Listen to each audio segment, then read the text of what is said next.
बिस्मिल्लाहिर्रहमानिर्रहीम। आप सबको अस्सलाम वालेकुम। आज जिस परफ्यूम के बारे में हम बात करेंगे उसका नाम है La Yuqawam tobacco blaze from the house of Rasasi. इसकी ये पैकिंग असल में काफ़ी ज़्यादा पुराना है। मेरे पास काफ़ी ज़्यादा पुराना पड़ा हुआ है, तो इसकी पैकिंग शेकिंग जो है ना वो थोड़ी सी ऑड लगेगी आपको, ये देख सकते हैं। बहरहाल इसकी ये वुडन बॉक्स है इसका बाहर का, और ये इसके नीचे कुछ राइटिंग वगैरह लिखी हुई है। यहाँ पे सामने रसासी लिखा हुआ है, लायुक्वाम टोबैको ब्लेज लिखा हुआ है। ये मैग्नेटिक इसका कवर है, ये उतर जाता है इसका।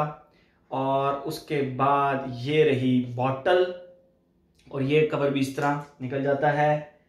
ये रही बॉटल, इसकी बॉटल भी गंदी है, डोंट माइंड।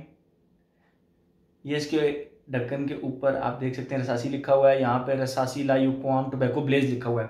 ओके, इसी बिल्कुल इसी शेप में एक इनका आता है लायुक्वाम पो ओम, ठीक है। वो बेसिकली टस्कन लेदर का क्लोन है, उसके ऊपर भी रिव्यू बना लेंगे। बट ये खुशबू मैंने सोचा इसके बारे में आज रिव्यू बना लेते हैं। काफ़ी अरसे से पड़ा हुआ था तो सोचा इसका रिव्यू बना लेते हैं।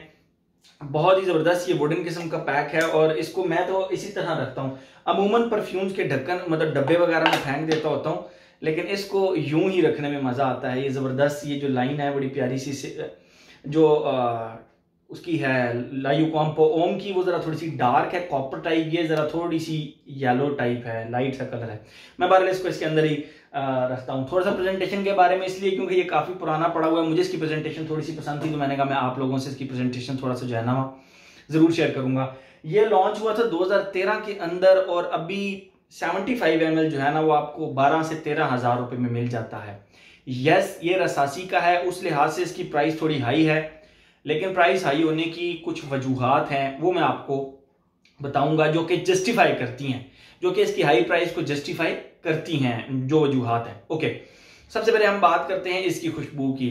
आप लोगों को पता है मैं नोट्स वगैरह तो डिफाइन नहीं करता, मैं तो जस्ट खुशबू बताता हूँ कि इसकी फील किस तरह की आती है, ठीक है। अच्छा, जैसे ही आप इसको लगाते हैं तो इसके स्टार्ट से ही ये एक बहुत ही बोल्ड और मैस्कुलिन किस्म की फ्रेग्रेंस है। अगर आप अभी तक अपनी लाइफ में सिर्फ सिट्रसी फ्रेश फ्रेग्रेंसेस इस्तेमाल कर रहे हैं तो ये सोच समझ कर लीजिएगा। इसको आपको कम से कम 4 से 5 दफा लगाने के बाद इस फ्रेग्रेंस की समझ आएगी।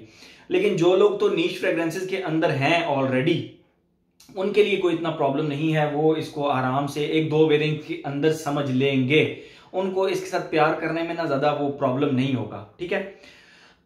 तो इसकी जैसे आप लगाते हैं खुश्क खुबानी, हमारे पाकिस्तान में मतलब आप ड्राई फ्रूट की शॉप पर जाएं, वहां पे खुश्क खुबानियां पड़ी होती हैं, उनकी खुशबू होती है खुबानी की एक, वो थोड़ी सी बिल्कुल खट्टी सी होती है। और जिस तरह खुबानी की खुशबू होती है, उससे ज्यादा मैं क्या डिफाइन कर सकता हूँ। बस खुश्क खुबानी की थोड़ी खट्टी सी खुशबू, प्लस उसके साथ सिगरेट के धुएं की खुशबू। यानी आप कह सकते हैं कि जो वो हमारे यहाँ पे शीशा बार्स में अगर आप जाएं, अभी तो खैर बैन हो गए हैं पाकिस्तान में शीशा बार्स, लेकिन शीशा मिला करता था वो हुक्के की तरह का, उसका जब धुआं लोग फ्लेवर्ड कोई भी धुआं उसका जब वो इनहेल करके उसको एक्सहेल करते थे, तो उसकी एक धुएं की ना खुशबू होती थी, वो स्मोकी सा। आप लोगों को पता चल गया होगा कि स्मोक की खुशबू, उस खुबानी की खुशबू, खुश खुबानी की खट्टी सी, प्लस वो स्मोक की धुएं की खुशबू। तो ये इसका स्टार्ट है बस, और ये लगभग 1.5 से 2 घंटे आपको ये खुशबू आती है। जो सेकंड खुशबू इसके अंदर आती है वो बेसिकली एक बर्निंग ऊद की खुशबू है, बर्निंग ऊद की। तो वो है जिस तरह आप लकड़ी जलाते हैं, समटाइम्स लकड़ियां जलाते हैं तो लकड़ी के अंदर से एक शीरा निकलता है, उस शीरे की थोड़ी सी स्वीट सी खुशबू होती है, थोड़ी सी, अगर आप वो शीरे को रिमेंबर कर सकें। अमूमन जब हम लोग बॉन फायर करते हैं तो लकड़ियां रखते हैं, तो लकड़ी का शीरा सा निकलता है, उसकी स्वीट सी शुगरी सी खुशबू होती है।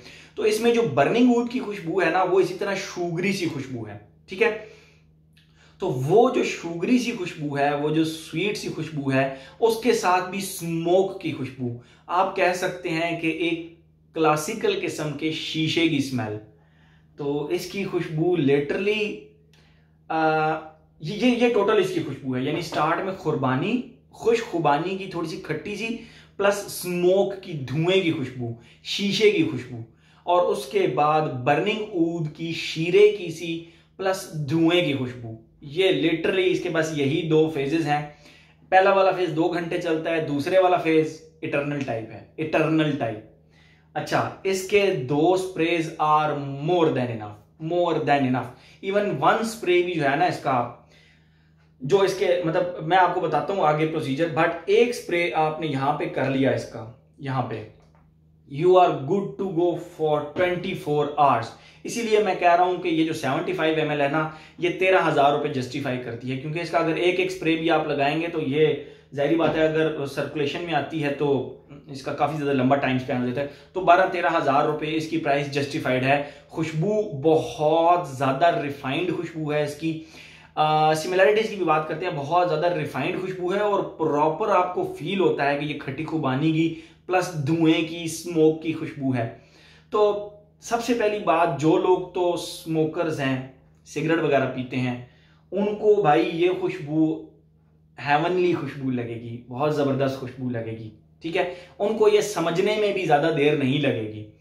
जैसे आप चल रहे हैं, आपके पास से एक बंदा गुजरा है जिसने अभी अभी रिसेंटली स्मोक किया है, सिगरेट पिया है, और उसके कपड़ों से ना धुएं की, पाउडर की, ऐसे खुश्क से पाउडर की खुशबू आ रही होती है। वो आपके साथ से गुजरता है तो आप कहते हैं यार इस बंदे ने भी स्मोक किया है, ठीक है। तो वो उस तरह की खुशबू आपको अपने आप से आती रहेगी जब आप ये लगाएंगे।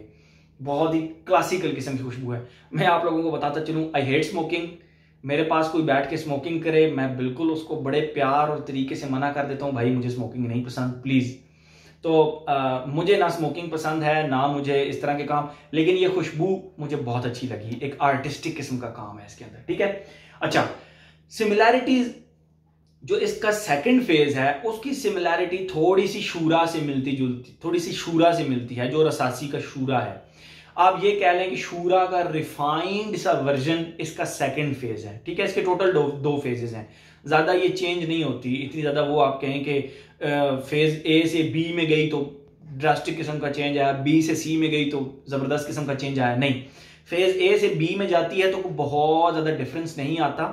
आप लिटरली कह सकते हैं कि बस 30 to 40% डिफरेंस आता है, ठीक है। तो उस लिहाज से जो इसका सेकंड फेज है वो शूरा का, रसासी के शूरा का रिफाइंड वर्जन है। उसका डिस्क्रिप्शन में मैं लिंक भी दे दूंगा। रसासी के शूरा का रिफाइंड वर्जन है जो इसका सेकंड फेज है। ओके, अब हम अपने उस पैटर्न पे आते हैं। एज मैं रिकमेंड करूंगा 35 एंड प्लस, उससे ऊपर जाते जाएं आप। और स्पेशली जो हमारे पहली बात तो स्मोकिंग बहुत बुरी बात है, स्मोकिंग नहीं करनी चाहिए, लेकिन ये स्मोकर हजरात को बहुत ही ज्यादा पसंद आने वाली है भाई। ये लिटरली वो सारे परफ्यूम छोड़कर ना सिर्फ इस पे आ जाएंगे, इतनी कमाल की स्मोकर्स के लिए खुशबू है। खैर, एज 35 एंड प्लस, नीचे वाला तो मुझे नहीं लगता ना किसी को पसंद आएगी और ना कोई जो है ना वो इसको बेयर कर सकेगा, बर्दाश्त कर सकेगा। डिपेंड करता है आपको कितना अरसा हो गया फ्रेग्रेंस इस्तेमाल करते हुए, आप नीश की तरफ आ गए हैं, आप ऊद वाली तरफ आए हैं थोड़ा सा, तो उस वजह से जो है ना वो आपको इसको पसंद करने में ज़्यादा टाइम नहीं लगेगा। बट अगर आप मेरी वीडियो देखकर अगर आप कहते हैं कि नहीं यार ट्राई करनी चाहिए, तो आपको कम से कम 3 से 4 वेयरिंग्स के बाद ये समझ आना शुरू होगी, ठीक है। तो एज मैं फिर भी यही कहूँगा कि 35 एंड प्लस, उससे नीचे मैं रिकमेंड एटलीस्ट नहीं करूंगा। एज हो गया। जेंडर टोटल मेल, फीमेल सवाल ही पैदा नहीं होता, ठीक है। एज हो गया, जेंडर हो गया। लॉन्जिविटी प्रोजेक्शन, यहां पे भी इसके पैसे पूरे हो जाते हैं। लॉन्जिविटी इटर्नल टाइप है। जिस शर्ट पे आपने लगाई है, लेट्स सपोज एक स्प्रे आपने किया है, आपको नेक्स्ट डे भी कपड़ों से खुशबू आ रही होगी, उससे नेक्स्ट डे भी आपको कपड़ों से खुशबू आ रही होगी। This is called longevity, okay. जो इसकी प्रोजेक्शन है, लॉन्जिविटी का मतलब होता है कि एक उसके ऊपर, फैब्रिक के ऊपर ये कितना स्टे करती है। स्किन के ऊपर आपके 12 घंटे स्टे करती है। आप लगाकर इसको वुजू भी कर लेंगे ना, वुजू भी कर लेंगे तो भी इसकी खुशबू आती रहेगी। इसकी पोटेंसी बहुत ज्यादा है, तो फैब्रिक के ऊपर कम से कम 3 दिन इसकी खुशबू आती रहती है। अब बात करते हैं प्रोजेक्शन की। प्रोजेक्शन का मतलब यह है कि ये कितना फैलती है। ये इसका जो फैलाव है ना वो ठीक ठाक है, 3 से 4 मीटर से भी ज्यादा इसका फैलाव है। इसका फैलाव बहुत ही जबरदस्त है, ठीक है। और वो जो इसका प्रोजेक्शन है वो कम से कम 3 से 4 घंटे की ब्रैकेट है इसकी। यस, 3 से 4 घंटे। तो 13,000 12,000 13,000 रुपए यहाँ पे जस्टिफाई फिर हो जाते हैं, क्योंकि इसकी लॉन्जिविटी भी बहुत ज़्यादा है और प्रोजेक्शन भी ज़बरदस्त किस्म की है। ठीक है, तो एज हो गया, जेंडर हो गया, लॉन्जिविटी प्रोजेक्शन हो गया। ओकेजन आप देख लें कि ये एक फुल ऑफ, आप कह लें कि smoke, only and only smoke. आप किसी के मेहंदी पर जा रहे हैं ना, मेहंदी पर, तो मेहंदी पर इस तरह की लोग खुशबू लगाते हैं जो कि दूसरे बंदों का परफ्यूम खा पी जाए, सिर्फ आपका परफ्यूम ही डोमिनेंट हो, तो उस वक्त में ना आप ये परफ्यूम लगाकर जा सकते हैं, ये आपके इर्द गिर्द के तमाम लोगों का परफ्यूम खा जाएगा। ये इतना पोटेंट और इतना स्ट्रांग है। ठीक है, तो लॉन्जिविटी की, प्रोजेक्शन की भी बात होगी, ओकेजन की भी बात होगी। ओकेजन मतलब आप किसी की मेहंदी पे जा रहे हैं या दोस्तों के साथ खाना शाना खाने जा रहे हैं, तो उस वक्त आप इसको आराम से सुकून से तसल्ली से लगा सकते हैं रात के वक्त। वैसे ये विंटर फ्रेग्रेंस है, इसको आप गर्मियों में लगाएंगे, एक स्प्रे भी लगाएंगे तो ये शायद आपको तंग कर सकती है, बट रिलैक्स, जो स्मोकर्स हैं उनको तंग नहीं करेगी, कुछ भी हो जाए उनको तंग नहीं करेगी। तो मेरे ख्याल में हर एस्पेक्ट इसका हमने अब कवर कर लिया, age, gender, longevity projection, occasion, similarities की भी बात कर ली, प्राइस की भी बात कर ली। तो मेरे ख्याल में हर एस्पेक्ट हमने इसका कवर कर लिया। ये थी आज की हमारी रसासी की La Yuqawam tobacco blaze. Thank you so much.